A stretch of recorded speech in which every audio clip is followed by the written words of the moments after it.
Germany में आंदोलन चल रहा है, फ्रांस में आंदोलन चल रहा है, बेल्जियम में आंदोलन चल रहा है, रोमानिया में आंदोलन चल रहा है। और अब 13 फरवरी से पूरे भारत के किसानों के ट्रैक्टर भी सड़कों पे होंगे और उनका मुंह दिल्ली की तरफ होगा। मेरे किसान भाइयों, 13 फरवरी को कौन के लिए लड़ने वाले लोग सड़कों पे होंगे और जो लोग कौम की चिंता नहीं करते, जो लोग समाज की चिंता नहीं करते, वो अपने घरों में होंगे। तो आपको फैसला करना पड़ेगा कि अगली पीढ़ी के लिए लड़ाई लड़नी है या नहीं लड़नी है। अगर आप मानते हो कि अगली पीढ़ी के लिए लड़ाई लड़नी है, अपने बेटे बेटी अपने पोते पोतियों को बचाना जरूरी है, तो एक बार हाथ खड़े करके बता दो कि 13 फरवरी को दिल्ली कूच करोगे कि नहीं करोगे।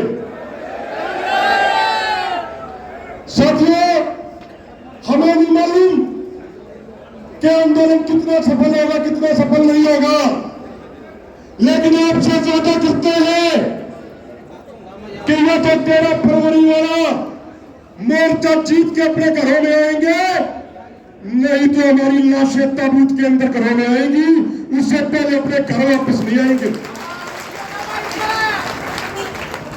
किसान भाइयों, 4-5 बड़ी बड़ी मांगों पर आंदोलन चल रहा है। पहली मांग, देश के किसानों के लिए एमएसपी का गारंटी कानून बनाया जाए। दूसरी मांग, स्वामीनाथन आयोग के C2 प्लस 50% फार्मूले के अनुसार फसलों का भाव किसानों को दिया जाए। एक पंक्ति में अगर बोले तो स्वामीनाथन आयोग के C2 प्लस 50% फार्मूले के अनुसार आज अपने गेहूं का एमएसपी 4,000 रुपया क्विंटल बढ़ता है और अब की बार दिया कितना चाहोगा? 2,275 रुपया क्विंटल।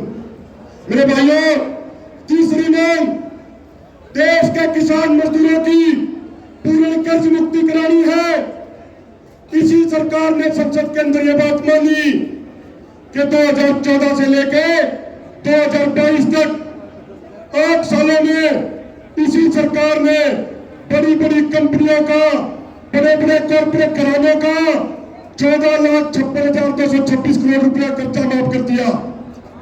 लेकिन जब देश के मेहनतकश किसान मजदूरों का कर्जा माफ करने की बात आती है तो सरकार कहती है कि हमारे पास पैसा नहीं है। लेकिन जब कंपनियों का कर्जा माफ करने की बात आती है तो सरकार के पास बजट की कोई कमी नहीं है। मेरे भाइयों, 13 फरवरी की लड़ाई आर पार की लड़ाई होगी। जान हथेली पे लेके चलेंगे। इन मांगों पर विस्तार से तो सरदार जगजीत सिंह डल्लेवाल बताएंगे, लेकिन 2-3 छोटी छोटी बातें कह के अपनी बात को खत्म करूंगा। मेरे बुजुर्गों, पिछले आंदोलन की तरह 6-6 महीने का राशन अपनी ट्रॉलियों में भर लो, अपनी ट्रैक्टर ट्रॉलियों में, ट्रॉलियों के ऊपर तिरपाल बांध लो, क्योंकि लड़ाई अब की बार और पार की होगी। 13 फरवरी को दिल्ली कूच है। अगर सरकार ने हमारी सारी मांगें मान ली तो बात ठीक है, नहीं तो आगामी चुनाव में, आगामी लोकसभा और विधानसभा चुनाव में इस मोदी सरकार की 13 करा के दम लेंगे। उसके पहले अपने घरों में नहीं बैठेंगे। जो किसान के ऊपर अत्याचार करेगा उसको कुर्सी पर नहीं बैठने दिया जाएगा। और CID वाले भाई, LP वाले भाई, सरकार ने बता दिया कि 1 लाख पेटवार गांव, 1 लाख नारनन, 1 लाख मोट, 1 लाख चांदत, 1 लाख सिसाए, इतने नाम है। अगर लूंगा तो आधे घंटा लग जाएगा। बता दिया सरकार ने 13 फरवरी में एक एक काम पे सैकड़ों ट्रैक्टर लगेंगे, एक भी ट्रैक्टर काट नहीं होगा, सोता है। बात करके बता दो, काटोगे कि नहीं काटोगे? मेरे बुजुर्गों, हो सकता है कि यह सरकार 13 फरवरी से पहले हमें जेल में डाल दे। हो सकता है ये सरकार हमारी हत्या करा दे।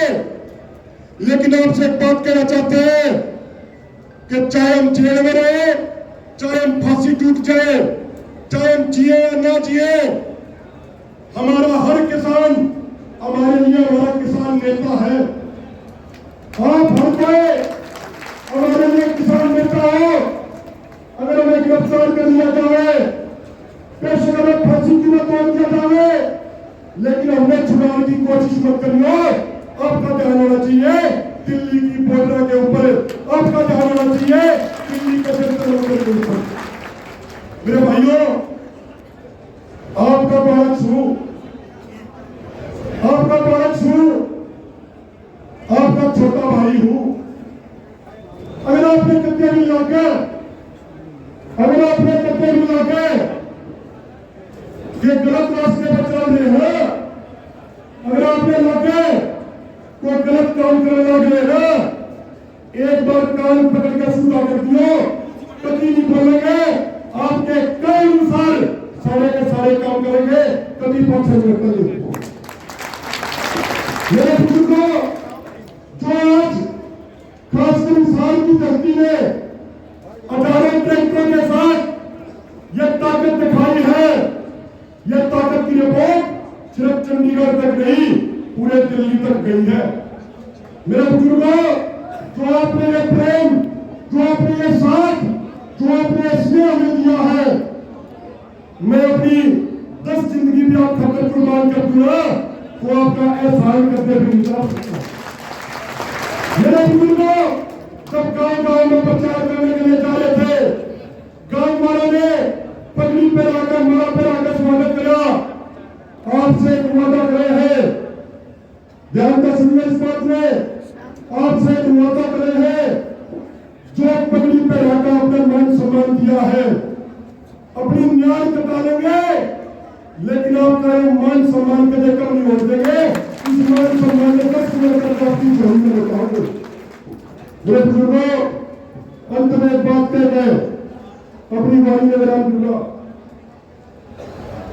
अंत में एक बात कह अपनी वाणी में विराम दूंगा कि किसान भाइयों, अब पीटी को बचाने की लड़ाई है।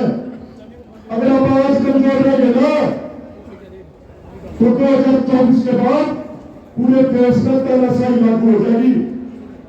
अब आवाज लड़ना पड़ेगा, अब यूपी खातर लड़ना पड़ेगा, और जरूरत पड़ी तो यूपी खाते मरना भी पड़ेगा, मरने में भी क्या देना पड़ेगा।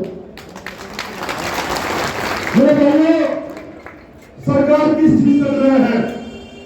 सरकार कर रहे हैं आपकी जागरूकता में।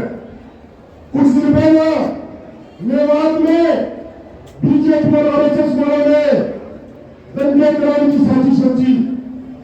इन्होंने सोचा कि मुजफ्फरनगर की तरह जो किसान भाईचारा हमारे पकावे में आ जाएगा और हिंदू मुसलमान के नाम पर लड़ाई करने लग जाएगा।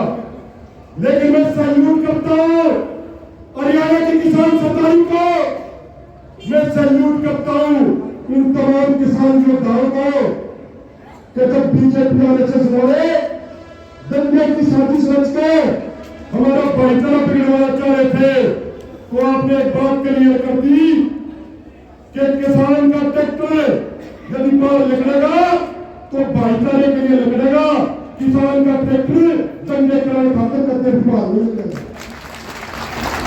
मेरे भाइयों, चुनाव नजदीक आ गए, ये मंदिर मस्जिद के नाम पे, हिंदू मुसलमान के नाम पे आपको बहकाने की कोशिश करेंगे, लेकिन आपने सिर्फ किसान की बात करनी है, आपने सिर्फ मजदूर की बात करनी है, आपने सिर्फ नौजवान की बात करनी है।